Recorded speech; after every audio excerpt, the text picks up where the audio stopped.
the way, those shots you've been seeing from Heinz Field, they're very, very neat, are they not? When they show there we go. Thank you so much, Lauren. And that's live, and we appreciate that vantage point. And NHL's gone out of its way to talk about that camera being there and watching the development. It's not exactly the same seat when you're ringside there that it might be at Consol Energy Center, but it's probably still a great environment, huh? Well, I do know this, that it took less time to build that rink than ever before, and there's a lot of excitement in the NHL about that, like 37 hours or so. Here to talk more numbers with us, as promised, is Audrey Gusky, Associate Professor of Marketing at Duquesne University. She is our retail lady extraordinaire. Always a pleasure. Always great to be here. Thanks, Ella. Okay, now wait a minute. Now, first of all, right after Thanksgiving, you look very seasonal. And then you come here about 10 days ago, and you're wearing the green, okay? And now. And now you got like the Mrs. Santa look going on. It's really cool. Thank you. Well, even though I should have reversed it, because today should have been the look of green, because retail sales were so phenomenal. I know. Retailers saw nothing but green. Amazing sales. Yeah, right. Sales increased 5.5%. No one predicted that. I mean, that was double what anyone anticipated.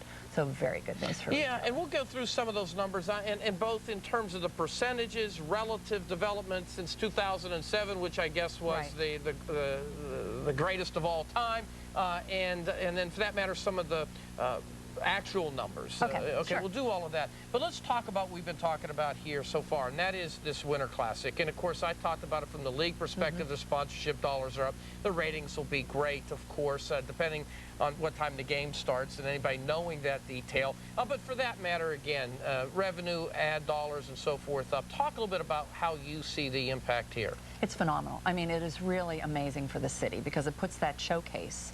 It's like a Super Bowl. It's like the World Series. It's like an all-star game. You can't buy that kind of publicity because the city of Pittsburgh is going to be highlighted. All our sports stars are going to be highlighted, and the community and all that we do. And, you know, it's beautiful as we've been seeing and looking at the scene. And so, as a result, what does it mean? It means huge dollars, not just the amount that's being brought in, but future dollars as well, because the image of Pittsburgh is absolutely glowing. We've been the most livable city how many times? We've received all this recognition and all of this honors that we should be receiving. And so what tends to happen is, wow, other people within the country say, hey, Pittsburgh, nice town. Maybe I'll move there, or maybe I'll move my business there, or maybe I'll go visit for the summer, or maybe I'll come for the, you know, in the winter sometime and take in some shows and check things out. So, you know, we've had a lot of things. Vatican Splendors is here in the city of Pittsburgh, brought tons of people in as well. I think overall, everything that we do really magnifies the beauty and the excitement that we all know, because we love Pittsburgh and we live here. Well, and it's really people like you that allow us to pull back from our everyday grind and take a look at it through your perspective and a different one, and I think a good one and healthy one for us to see, or for that matter, when things aren't particularly good, for you to shed some light on that as well. But you said a number of things there that I think are very important, and let's start with the idea that by being in the national consciousness, at the very least, you create a curiosity. What is it about Pittsburgh that seems to get all-star games and these ratings and all of that? I think at the very least, there's a lot of value in that. It creates us as being a winner. You know, we're associated with sports teams, which is a positive thing for us. So, you know, it's a matter of just association with whether it's a sports team or whether it's just with some of the other events or all the good accolades we've been receiving. So, you know, what is it all about? Well, it's just, once again, an image. It's marketing. It's all about marketing. You market the city in any way you can, as much as you can. And something like this, because it's not paid advertising, it's literally showcasing the city. And you can imagine all the scenes and the cityscapes and all the beauty that we're going to be seeing over these next couple of days and people are going to see nationally. I think it's like a total win for the city, and it couldn't get any better than that. Well, you heard Tinsy on just moments ago, Tinsy Lepchak with Visit Pittsburgh, and she said, all right, this is a gift. And I do think to a certain extent I need to get my arms around that because, look, the Penguins work with the NHL to make this happen, and certainly the city tried to do what it could do, but every city wants this type of thing. Absolutely. The Penguins get a lot of credit for getting this thing. True. And it is a gift to a certain extent, and that's why I think there's so much value in importance to take what this gift gives you and to do something with it. I'm for one of the mind that these things just can't go on forever. You have to be able to take advantage, and yet some of the reasons we get them is because of the reputation we have, I think, as people to make these worthwhile events. Yeah, just look at the summit. We have the G20 coming in, and, you know, we took advantage of that.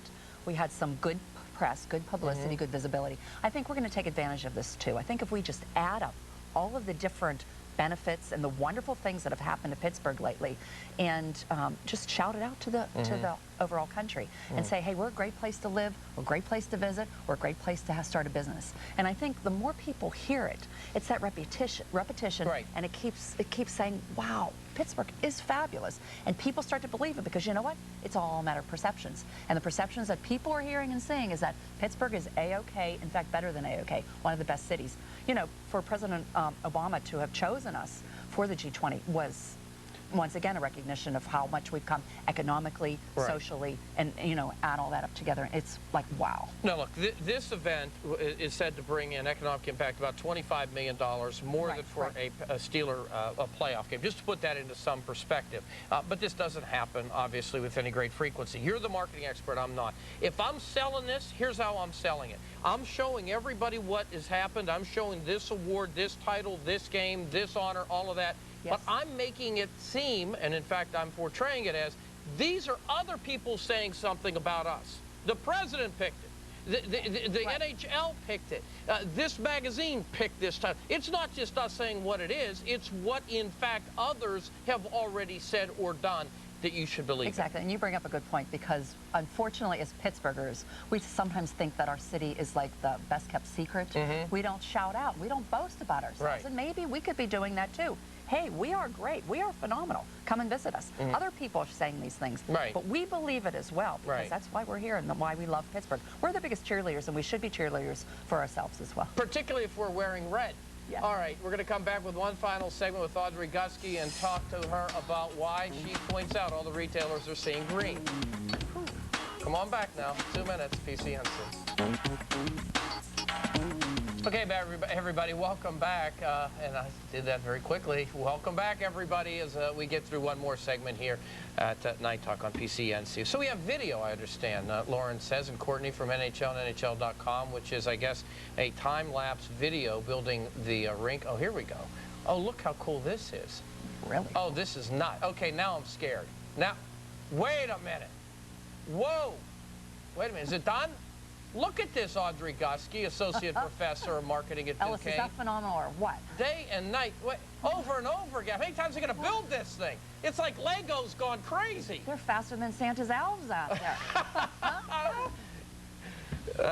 That's right. And too Lauren points cool. out we just need Flight of the Bumblebee for a compliment. Yeah. That'd be good. Too cool. And there it is. There's our final product. And again, built in record time. All right, let's get into 4 or 5 things quickly. Okay. Number one, I could go through all these numbers. I have all this preparation. All this is crazy. The numbers are nuts on the numbers retail are side. nuts. What happened here? When we had spoken a few weeks ago, and the numbers were creeping up, and I said, you know what, it's going to be pretty decent Christmas. Retailers are going to be merry, even merrier than I anticipated. 5.5% increase overall of retail sales. Apparel, 11%. 11%, that's unheard of. That's over 10. Yes, that's over 10. One more than 10. And then we've got like jewelry and luxury items. I mean, we You spoke always about said that. And that's about 7 or 8%. Also very phenomenal. What is that saying? Wait a minute. Luxury items are doing pretty well. That means consumers must be feeling somewhat confident, because if they're spending a little bit more than they, had anticipated and buying things they don't have to have, not just the, must-haves or the necessities, but going into luxury types of items, whether it's jewelry or expensive clothing, et cetera, very, very well. Now, keep in mind what did not do well. You want to guess?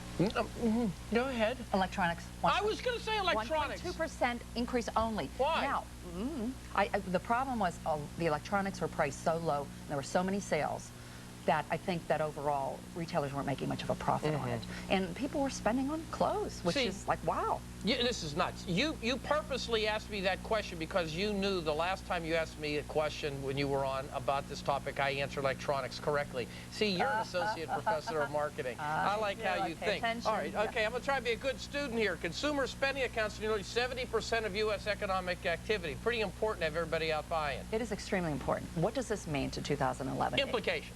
Implications are that it's going to be hopefully a good economic year. Consumer confidence is increasing a little bit. People are spending. With the consumer spending being such an important part of our economy, and with people being very generous in their spending and buying not just gifts and things like that, but stuff for themselves as well, I think they felt that we're over the crunch, over the recession, and you know what it's going to do? It's going to kick everything into gear. And 2011, I think, is going to be ho, ho, ho, very merry. This is insane. Check this out. During the period October 31 through December 24, U.S. consumers spent an estimated $36.4 billion. That's a 15% increase from last year. And again, 07 is a holy grail, so they're looking at numbers better than that. And here's one line that jumps out at me. The biggest single factor is there's a lot of pent-up demand. Audrey Gusky, you told us that a month ago. I did. I said people were ready to get out there and spend, and they actually did. They did in a big way. That's good news. Keep in mind, 08 and 09 pretty much sucked. Yeah. So Thank you know, very much. Again, you bring it street if you have to. Well, but go ahead. But the point is awful. that, you know, if you compare it to 07, it's still not like, wow, like one of the best years we've had, because we've had double and triple increases of digits. Well, you really can't have triple because that'd be 100%. But we've had phenomenal increases. All right. And so I think overall we're moving in the right direction, and it is very good, and it's like something that no one had predicted and expected. I've got 30 seconds. We should have had more time. Can I take these 30 seconds? I have to wish a happy birthday to my grandson. Oh. Luke. It's Luke's birthday. He's 1 year old. Oh, happy birthday, Luke. Happy birthday. Give Come that on. little wave Augie thing you loves always do. Yeah, she loves you. And you know what? She also loves the fact that 33% of the transactions go back and they go through the process again. And that's very important because January is a dead month. So take them. And if you're a retailer and someone shows up and wants an exchange, be smart and keep them in the store, right? Spend, spend, spend. Yeah. Have a great night. We'll be back Happy New tomorrow. Year, everybody. Bye. For PCNC.